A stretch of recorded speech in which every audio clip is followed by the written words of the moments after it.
Hey, it's Joel here, back with part 2 of the Altoona N-Scale weekend videos looking at N-Trak modules. This particular layout is based on coal country, and I just love watching long coal trains getting pulled through mountainous scenery. It's what I see around here where I grew up. It's what I want to model, and I love this modular layout. It's been at the show a few years, and I enjoy looking at it every time. You'll see a lot of these modules just really flow together really well. Even though they are individual modules, you come together. And a lot of them, you still have the three tracks just kind of running along the front of the scenery, but so many of the modules, they take advantage of the scenery to make it look less like just trains running past things. Instead, you got trains running through the scenery, and I love that. I think there's a lot of great details here. I think every time I watch this, I discover new things. And one of the great things about the way they did this layout is each of the modules, they kind of have dividers between the two.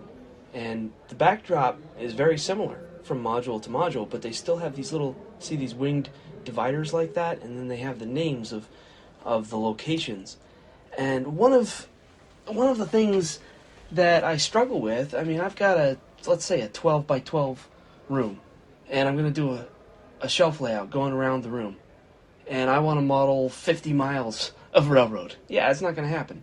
But if you do selective compression, and you model each scene, and that's what I love about this modular layout, because it all comes together as one layout, but we have each individual scene, which is just full of details, full of neat scenery, and it's just really well done. And even though the trains are running straight across all of the modules, the way they do the scenery, like here, it kind of curves back in, and it doesn't look like it's just one big square on the floor at a train show.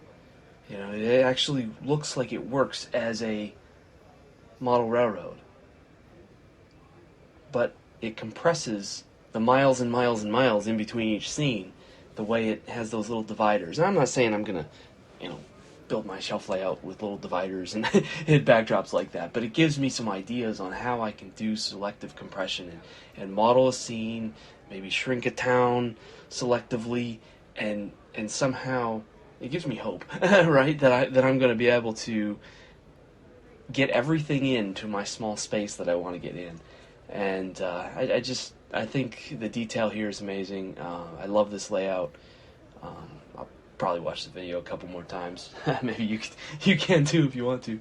But I hope you enjoy this layout as much as I do. It gives me a lot of great ideas, and that's what these videos are all about. Really, just sharing some modeling tips and ideas. And hey, look, here's how these folks did this, and I hope you enjoy it.